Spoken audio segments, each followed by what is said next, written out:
জমিটা চাহে দিনছি এবার টানবো কাল পরশুকে সেই বীজটা খেয়ে দিনছি তাহলে মানে রুইব আমাদের ছাড়া চাই আর কিছু চাই না আমরা টাকা পয়সা আমরা কিছু চাই না আমরা রুইব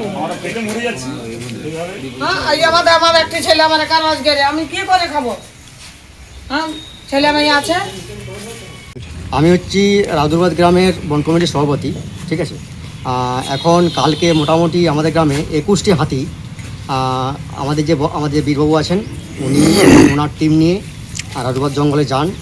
সেই হাতিগুলিকে একটি প্রপার জায়গাতে নিজে পদে সেগুলিকে নামিয়ে দেয় বীজতলাতে, সেই বীজ পুরো খেয়ে নেয়।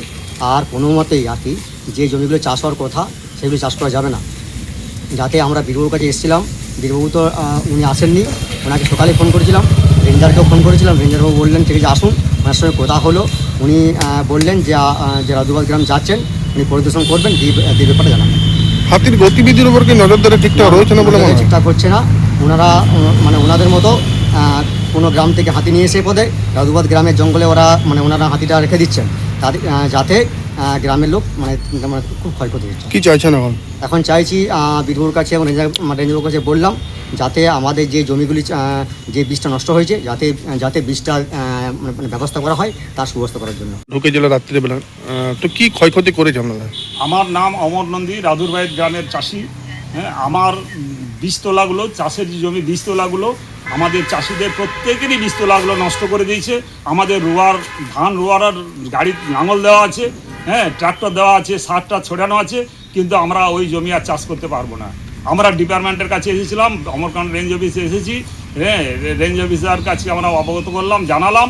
হ্যাঁ, তো ওনারা সদুত্তর কিছু দিতে পারছেন না, তো বলছেন ঠিক আছে, ওনাদেরকে চাপ দেওয়া হয়েছে, ওনারা বলেছেন আমরা তদন্তে যাচ্ছি। এই পর্যন্ত আমাদের কাছে এখন খবর।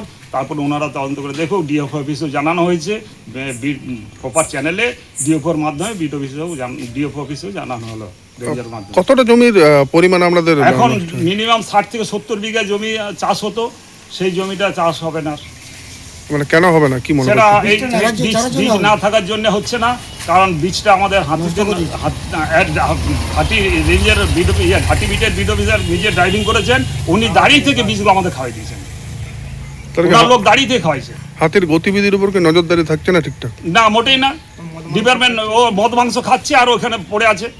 কি চাইছেন এখন? আমরা চাইছি আমাদের বীজের চারাটা দেখ, আমরা চাষি লোক চাষ করে খাবো। আমরা পয়সা চাই না, আমাদের পয়সা দরকার নেই, আমাদের চারাটা দিলে আমরা চাষ করে খাবো।